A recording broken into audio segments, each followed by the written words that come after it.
biar kedua belah pihak atau laki-laki dan perempuan ini sama-sama puas. Kalau ngomong gaya seperti apa sih dok?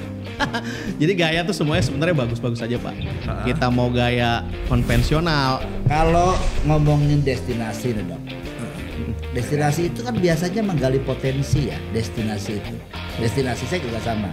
Kalau misalnya anggaplah destinasi itu sebuah wilayah, apa perlu mencari wilayah-wilayah baru?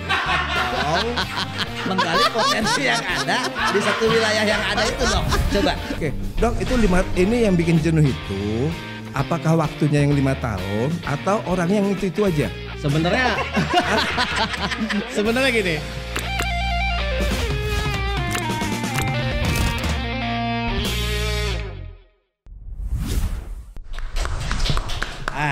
Dokter. Siap. Ini kita mau ngobrolin soal sex education. Sekarang ini kita perlu mungkin satu pendidikan tentang seks nih dok ya. Iya, betul. Tolak ukurnya satu sih ya, satu masalah kesehatan kita sekarang yang perlu imun tinggi. Betul. 2, tingkat kebahagiaan kita ini yang sekarang rendah gitu kan, agar bahagia lah dok gitu kan ya. Nih menurut dokter nih, apakah memang edukasi seks ini juga nanti bisa memberikan satu pelajaran buat masyarakat bahwa seks itu bisa meningkatkan imunitas tubuh loh. Nah ini sekarang ini kan kita lagi dilanda Omikron, gitu kali ya, bro? Bisa. Kalau saya sih lebih tertarik ini Ji. Yang mana tuh? Dok, soal persentase orang Gua nanya yang satu gua dulu lah. Ya kan? Nah, maksud gue nanti biar dokternya milih aja. Dia mau jawab yang mana dia milih. Yang gua dulu, tidak gua tanya. Ya kan langsung berantem jadi ini. Ya kan? Oh ya udah. Ya udah dok, dia boleh. Gimana Pak? Dok, dia apa gua? Dia aja. Bapak dulu deh. Oke dok. Gua mah ngalah Ji. Gua ngalah. Gua mah biasa diginiin Ji. Ya udah. Gua kieu. Gue udah biasa Oke dok. Ya, itu ya tadi seks bisa meningkatkan imunitas tubuh. Oke. Ini mungkin butuh penjelasan seperti apa nih dok? Baik. Manusia itu kan sebenarnya kan butuh seksual ya. Kita kalau sudah menikah tentunya perlu berhubungan. Dulu kalau dalam masa perkawinan antara 1 sampai 5 tahun yang kita cari ya masih orgasme dan lain-lain. Dan lebih banyak lebih ke produksi anak lah gitulah. Tapi ketika umur perkawinan sudah lebih dari 5 tahun biasanya itu buat rekreasi.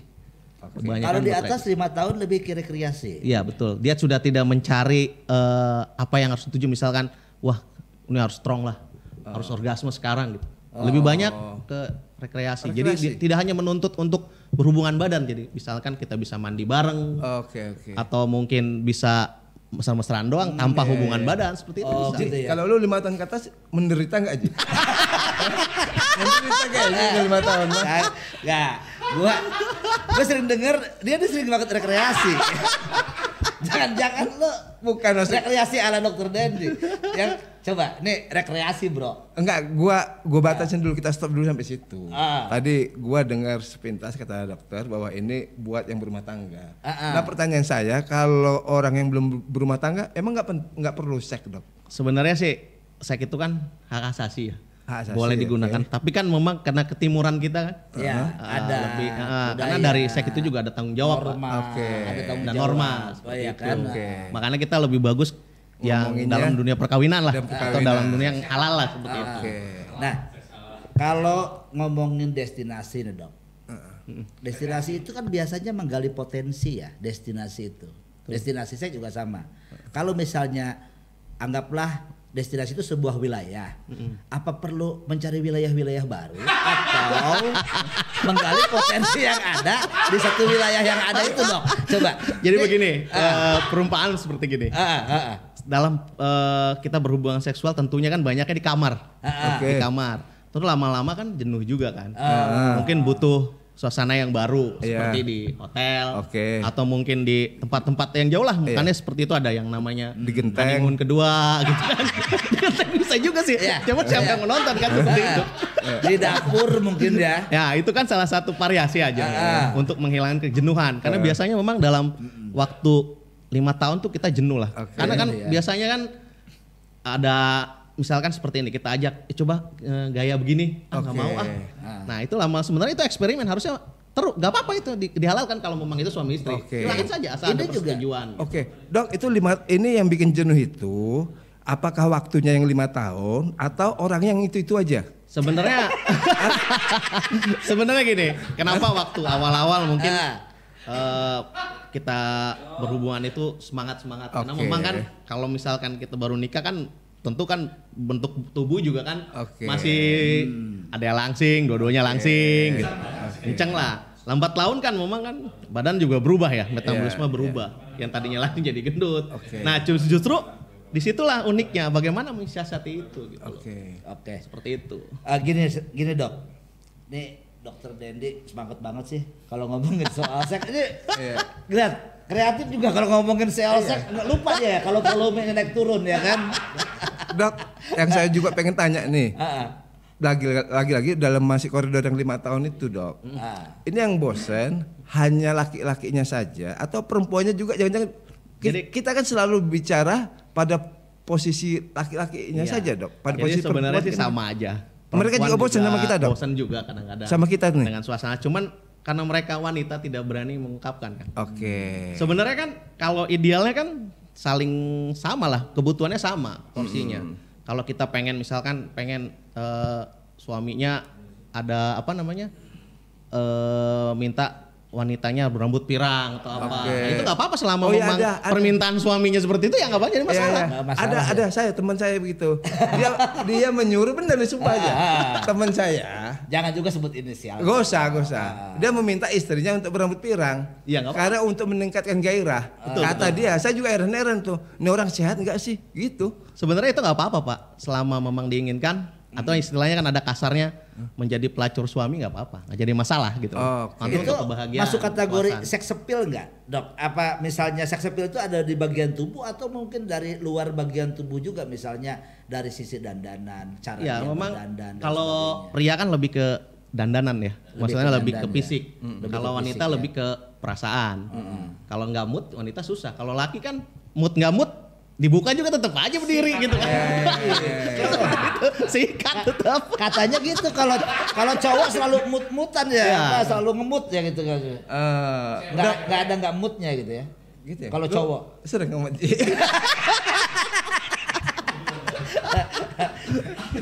Nggak. Kalau misalnya pendidikan seks ini diberikan kepada apa namanya pasangan rumah tangga ya Dok ya. Idealnya itu diberikan ke yang sebelum berumah tangga, setelah berumah tangga, atau memang yang sudah berumah tangga di atas 5 tahun. Idealnya sih sebelum berumah tangga. Karena memang kalau pendidikan seks itu kan harus dibedakan dengan seks. Iya. Dalam arti pendidikan seks itu kan untuk menghindari sesuatu yang seperti penyakit. Atau seks yang sehat lah seperti itu. Karena kan kalau misalnya tidak dikasih pendidikan, misalkan kita tidak diberi nasihat perkawinan, bisa aja dengan berhubungan seks kan nanti akan ada melahirkan kan ya. Terjadi pembuahan, maksudnya terjadi anak. Nah itu bisa aja karena terus-terusan ngesek tuh anaknya setahun sekali lahir tuh. Itu juga kan nggak bagus juga gitu. Juga ya.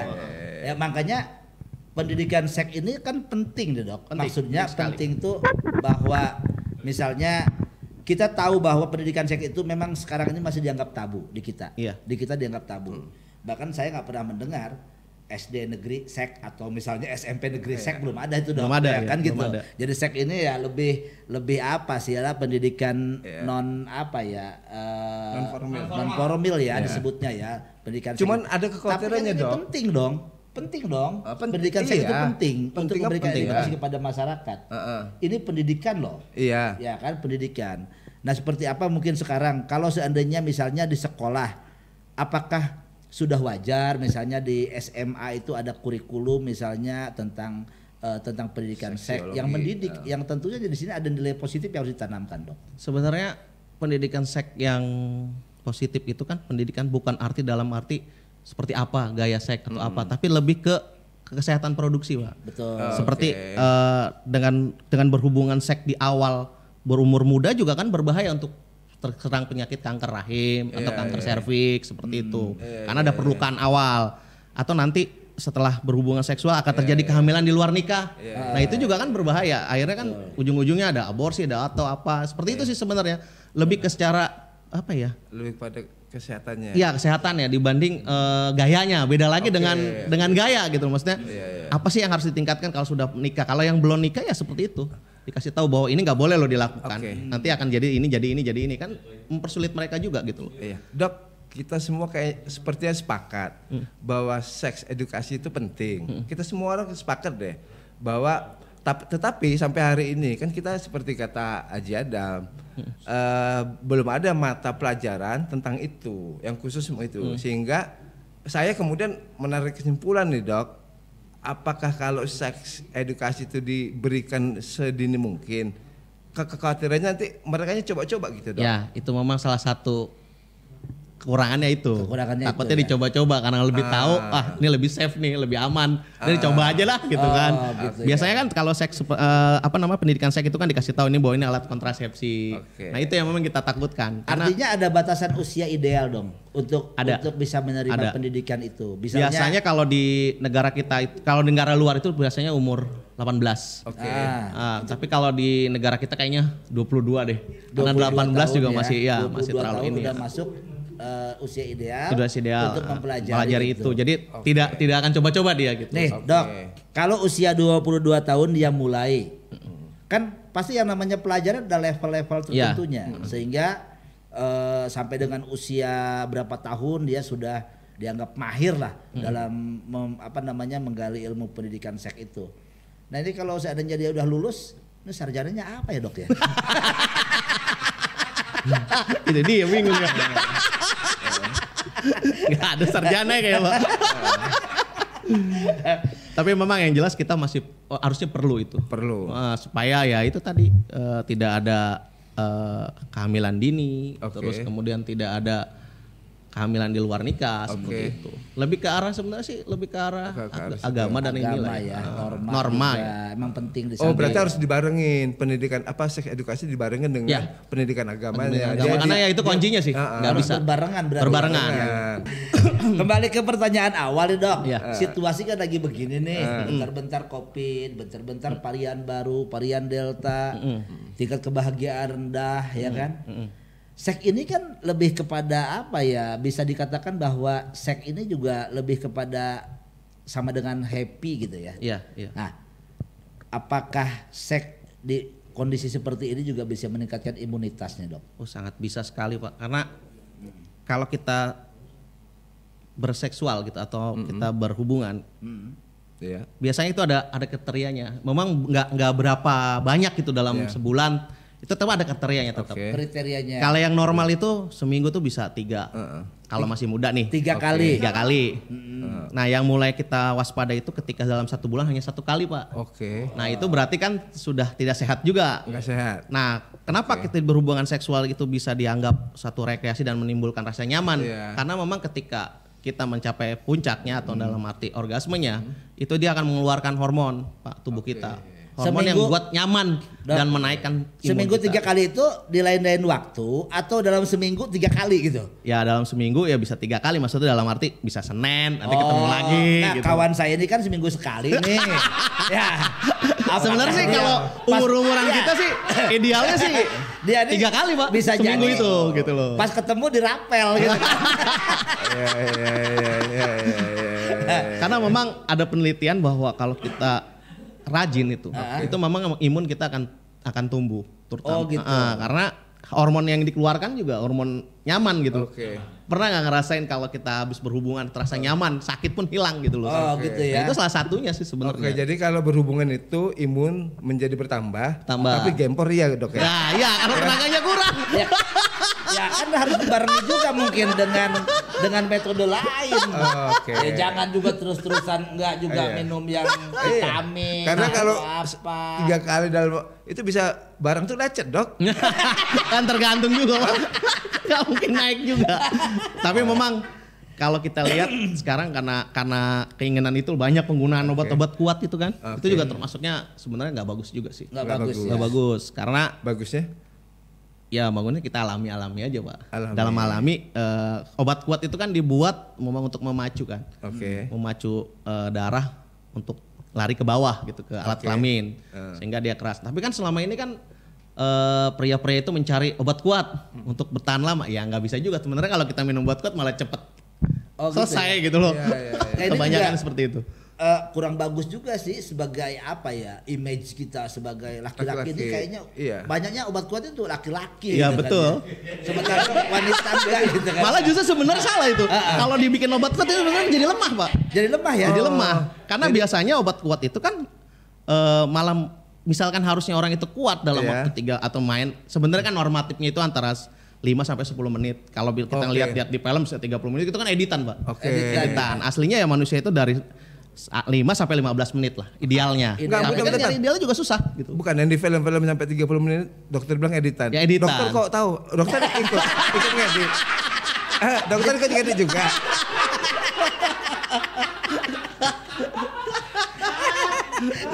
Dok, ini kembali ke obat kuat dok. Ya lagi-lagi obat kuat ini kan sebenarnya itu melemahkan kita tuh menjadi bulian bagi kaum perempuan atau bagi istri kita lah, bahwa obat kuat diciptakan untuk menghadapi perempuan katanya. Iya. Jadi sebaiknya kalaupun kita make itu apa sebaiknya sembunyi-sembunyi dok, biar nggak ketahuan dok. Sebenarnya sih keterbukaan ya. Kalau memang kita mau konsumsi obat kuat ya nggak apa-apa sih bilang. Cuman kalau tiap mau main kita minum obat kuat, yang kasihan kan kayak aliran darah, jantung, gimana kan berat gitu. Sebenarnya banyak sih tips-tips buat ya bertahan lama lah, minimal ya nambah gitu ya. Kita bisa makan semangka Pak. Semangka itu kan mengandung nitrat. Jadi yang ada di Viagra itu kan nitrat.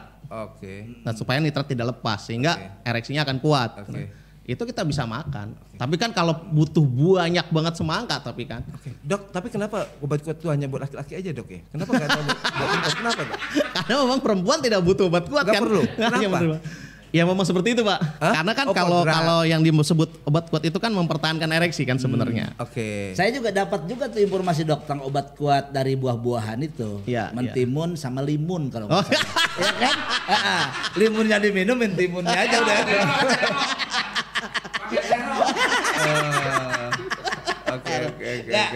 Oke. Mungkin gini, kan katanya kita itu punya 3 fase dok. Fase bayangan hidup, fase pandangan hidup, dan fase pegangan hidup. Kalau kita masih hebat ngebayangin aja udah hidup. Artinya nggak perlu lagi kita lah sampai dengan apa namanya perangsang dan sebagainya. Lalu ada yang ngebayangin sulit, dia udah ke pandangan hidup, dia harus memandang. Kalau memandang saja misalnya sudah nggak bisa, dia ya harus memegang kan begitu. Nah, pada fase-fase itu kan ada butuh yang disebut dengan rangsangan. Nah, lalu misalnya ada juga bantuan dari obat yang wajar. Kan katanya ada juga obat tuh yang cuman dipoles sama dibungkus aja kayak kayak telepon apa dibungkus gitu kan. Sebenarnya kalau jadi harus bisa dibedakan nih. Kayak yang kita cari kan orang itu selalu beranggap obat kuat itu untuk tahan lama kan. Untuk tidak cepat selesai. Jadi sebenarnya kalau kita minum obat kuat, ereksi akan kuat kan. Penuh darah di situ, otomatis kan akan lebih sensitif, malah mempercepat sebenarnya. Nah, tujuan obat-obat itu kan membuat kebal. Nah, tapi kan apakah harus kebal gitu kan? Nggak enak dong berarti kan gitu loh. Jadi sebenarnya itu, jadi nggak ada obat oles itu bikin nggak kebal gitu, tapi tetap pasti kebal. Rasanya kurang, jadi baal. Kan itu mengurangi kenikmatan sebenarnya. Jadi bisa sih konsumsi, kita bisa siasati untuk lama itu bisa pakai kemangi ditumbuk, sejuput lah ambil terus diseduh, tumbukannya diseduh air hangat, kita minum rajin itu akan mempertahankan durasi. Gini dok, kita berhubungan intim dengan istri kita atau dengan pasangan kita, ataupun kalau kita pakai obat kuat, sebenarnya kan tujuannya itu kan mencari kepuasan. Betul. Nah, coba kita abaikan dulu dok. Yang kita cari ada kepuasan. Nah, biar kedua belah pihak atau laki-laki dan perempuan ini sama-sama puas. Kalau ngomong gaya seperti apa sih dok? Jadi gaya tuh semuanya sebenarnya bagus-bagus aja Pak. Kita mau gaya konvensional atau nama misionaris atau perempuan yang di atas itu, atau ya kita mungkin gaya-gaya yang belakang gitu loh. Selama itu masih disetujuin dengan berdua gitu loh, masih ada kesepakatan berdua, nggak jadi masalah. Kadang-kadang kan ada yang nggak mau juga seperti itu. Jadi masalah gaya atau apa itu tergantung berdua lah. Kesepakatan berdua. Kalau misalnya satu pengen satu enggak kan juga susah juga. Ada kurang. agreement lah. Agreement. Tetap itu harus ada. Karena kalau kita balik aja dia nggak suka juga kan, akhirnya ngurangin suasana juga kan seperti itu. Misalnya sukanya gaya ini, dibalik dia nggak suka kan tetap aja nggak jadi. Tapi enak. kalau ngomong umumnya Dok, perempuan itu kita ini pengen ngebagian istri kita. Jadi nih. kebanyakan sih. Perempuan tuh senengnya seperti apa sih Dok? Kebanyakannya kalau perempuan itu lebih suka di atas Pak. Di atas. Di atas. Karena memang di mudah-mudahan atas dia bisa manage Dok, tuh semuanya. mudah-mudahan yang di Cenanggung denger nih. Dok. Kalau kita yang di atas malah justru sebenarnya kita banyak kerja gitu loh Pak. Jadi seperti itu. Emang yang ada Cenanggung nggak pernah ke atas. Jadi lebih banyak wanita tuh yang di atas. Karena memang mayoritas lebih manage dan memang gampang apa namanya pemenuhan untuk orgasme juga lebih cepat. Gue pengen ngulik yang masalah destinasi tadi ya, jadi seks wisata tadi gitu ya. Seks wisata ini lebih ke apa sih Dok? Apakah memang dalam mencari suasana atau memang pola-pola lain gitu Dok? Sebenarnya sih lebih mencari suasana karena kan biasanya mungkin selama beberapa tahun kan hanya di kamar aja kan. Dengan suasana baru kan mungkin lebih hangat lagi seperti itu kan. Yang tadi tampilannya agak gemuk mungkin dengan suasana ini nggak kelihatan tuh, jadi langsing lagi gitu. Itu untuk yang di atas pernikahan di atas 5 tahun. Iya, di atas 5 tahun. Sebetulnya kalau untuk yang gemuk biar nggak kelihatan gemuk gampang sih Dok, nggak perlu juga jauh-jauh, tinggal matiin lampu aja. Terus kalau yang di atas 10 tahun Dok, harus ngapain itu Dok? Di atas 10 tahun emang harus cari suasana baru sih, misalkan. Suasana aja? Ya suasana aja sih. Pasangan nggak perlu? Nekat boleh deh kalau mau. Malah justru sebenarnya salah kalau kita cari pasangan baru kan. Kalau yang sesi karena ini biar bagaimanapun mau umur yang masih muda perkawinan atau tetap kalau pasangan baru tetap baru kan Pak. Nah ini Dok, dicari. sebenarnya saya pengen bertanya dari awal tadi. Apa namanya, seks kan juga punya andil di dalam perpisahan, di dalam perceraian lah. Iya. Dalam rumah tangga. Saya nggak tahu persentasenya apakah besar apa kecil. Bahwa seks itu berpengaruh terhadap perceraian. Padahal kalau menurut saya Dok ya, meskipun perempuan itu kulitnya beda, mukanya beda, apanya beda, rasanya kan sama aja Dok. Iya, ya? sama aja sebenarnya sama aja. Ya kan? Mungkin hanya apa ya? Karena baru dibuka loh Pak gitu. Jadi ada lebih rasa penasaran, sebenarnya sama aja. Jatuhnya sama aja. Sebenarnya karena rasanya sama saja, maka seks tidak bisa dijadikan alasan untuk bercerai kan Bang harusnya. Tidak bisa. Karena sebenarnya perceraian itu bukan dari situ sih sebenarnya. Karena tidak adanya keintim, karena memang kalau pernikahan kan memang harus ada intimnya ya. Karena tidak ada ngobrol dan bertemu itulah akhirnya timbul lah ya. Susah, nggak ada komunikasi lah ibaratnya. Memang satu kebutuhan sih. Untuk menjaga Dok, kan kalau seandainya keseringan juga melakukan pola-pola yang tadi akhirnya bosan juga.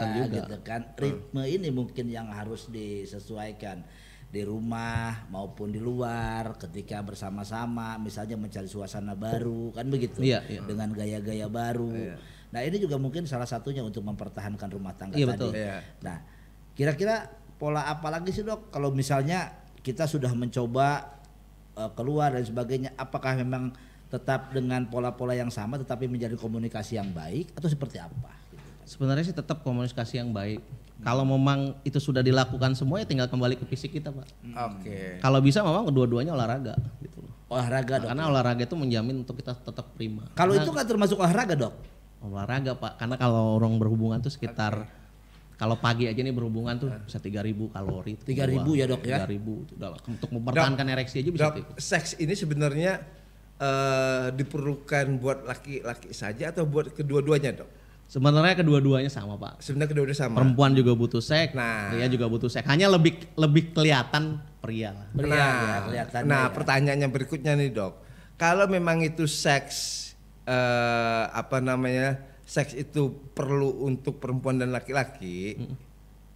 Kenapa Dok ya yang minta itu lebih banyak laki-laki daripada perempuan? Iya, karena kan tadi itu balik malu Pak biasanya, malu ya? kenormalan.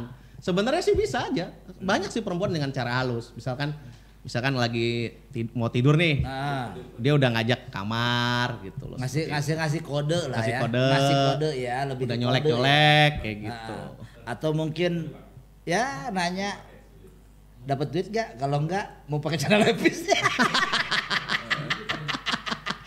Dia kode apa? Iya. Iya kayak gitu. Perasaan dok ya. Saya tuh udah cukup lama berumah tangga dok. Perasaan saya aja yang minta dok. Takut kali Pak. Dianggap gak sopan. Padahal sih sebenarnya banyak Pak kode-kode itu sebenarnya. Hanya kita nggak tahu saja. Seperti yang biasa nggak bersolek jadi bersolek. Oke. Yang nggak biasa pakai baju seksi jadi seksi. Kode tipis ya. Kode tipis. Cuma kita kadang-kadang kurang memahami gitu. Seperti itu. Nih, oke. Kan kalau seandainya di usia yang udah semakin tua nih dok, udah semakin tua, ini kan hubungan tetap harus harmonis. Kalau bagi laki-laki katanya, seks itu kan gak ada batasnya dok. Iya. Laki-laki itu sampai usia apapun tetap aja gitu kan. Nah kalau wanita sendiri ada batasnya nggak? Ada. Biasanya ketika sudah menopause dia akan berkurang kan hormon estrogen, progesteronnya dia turun, sehingga biasanya akan berkurang. Karena memang lubrikasinya juga jadi kurang. Kalau pria itu kan selama testosteronnya masih ada, itu masih bagus. Nah, ada nggak wanita misalnya untuk meningkatkan kembali? Kalau sudah menopause kayaknya agak susah ya. Agak susah karena mereka juga mengantisipasi istri yang menopause, kemudian si suami harus ngapain? Ya harus. Kalau memang kebiasaannya kan kalau orang menopause itu kan kering ya Pak. Itu juga mengganggu kan. Biasanya pakai pelumas buatan atau apa. Cuman kalau pria pun kita makin tua juga kan testosteron juga makin turun sebenarnya. Sebenarnya. Kalau misalnya kenapa orang binaraga tuh lebih lama testosteronnya bagus karena memang kan olahraga. Olahraga. Jadi intinya memang baik pria maupun wanita untuk bisa mempertahankan kondisi itu tetap berolahraga. Olahraga, nggak ada lagi emang harus olahraga, nggak ada harus olahraga. Seperti itu. Oke, satu hal lagi dok, misalnya kan gini nih, ini kan seks juga banyak juga melahirkan penyakit ya. Nah ini juga mungkin harus disampaikan agar masyarakat tahu seks yang baik, seks yang benar, seks yang tidak menimbulkan penyakit. Karena kan penyakit seks juga sangat berbahaya, ngeri banget ya kan kalau kita ngomongin penyakit seks itu ya. Betul. Nah seperti apa dok? Sebenarnya untuk menghindari itu ya jangan bertukar pasangan sih sebenarnya. Jangan melakukan seks dengan luar pasangan. Andai pun harus terpaksa pun ya harus pakai pengaman. Tapi kan tidak disarankan juga. Yang menghindarnya tidak tukar pasangan. Meskipun yang itu aja. Ya itu aja. Tetap itu aja. Karena kan memang harus itu kalau Nggak ini kok berulang-ulang ya. Yang itu aja tuh berulang-ulang. Kesannya lo udah mulai nyesel apa gimana sih? Gua usia perkawinan gua 23 tahun, Ji. Ya sama lah. Lu bayangin, Ji, itu aja kan, Ji. Tinggal ganti suasananya aja. Baik. Terima kasih Dokter Dedi sudah hadir di acara podcast kita ya di Tanya Canda ya. Sore hari ini sangat senang bisa berjumpa dengan dokter. Mudah-mudahan apa yang disampaikan bisa memberikan manfaat bagi pendengar kita juga ya. Oke. Satu hal mungkin ingin saya sampaikan ini sebetulnya apa ya quotes-nya kaum rebahan ya. Tidak ada hal yang paling bermanfaat di situasi WFH ini selain rebahan. Nah, rebahan tuh juga nggak asik dok kalau nggak ngerebahin. Iya benar. Mungkin itu closing dari kita. Terima kasih dan sampai jumpa di kesempatan yang lain.